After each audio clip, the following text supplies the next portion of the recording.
Bonjour et bienvenue dans les coups de cœur de la librairie Point Virgule. Aujourd'hui, je vais vous présenter une sélection de livres pour la jeunesse qui tourne autour du thème de la neige.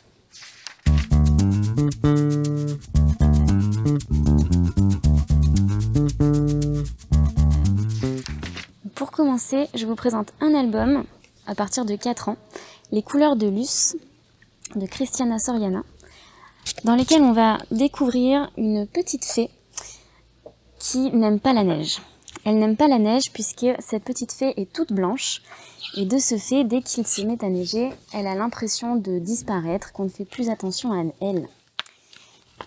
Mais rassurez-vous, elle va trouver une solution pour réussir à s'imposer et peut-être même à prendre confiance en elle et finalement à s'accepter telle qu'elle est.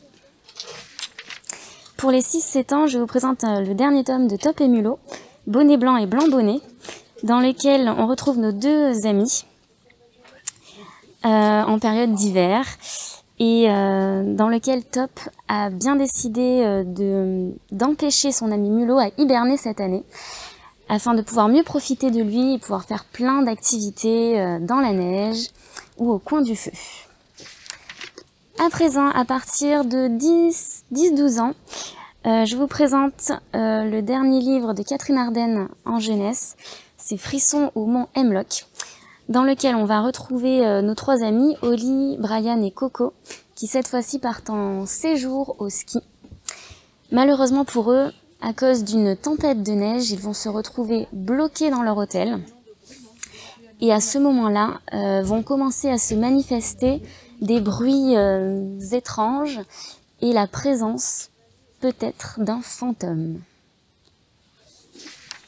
Et pour terminer, je vous présente pour les adolescents à partir, on va dire 12-13 ans, Un hiver sans fin, qui est un passage donc au format poche. Dans ce roman, on découvre un pays dans lequel il fait toujours hiver depuis plusieurs années. On va suivre l'histoire de Mila, une jeune fille qui vit seule avec ses petites sœurs et son grand frère, qui fait tout ce qu'il peut pour s'occuper au mieux de ses petites sœurs. Un soir, un groupe d'hommes un peu mystérieux vont s'inviter dans leur demeure pour passer la nuit.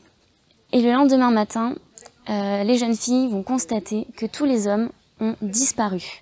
Ces hommes mystérieux, mais aussi leur grand frère. Et bien entendu, elles vont décider de partir à la recherche de leur frère, de comprendre ce qui s'est passé. Dans leur quête, elles vont être accompagnées d'un mage, Rune, mage auquel on ne sait pas trop si l'on peut se fier.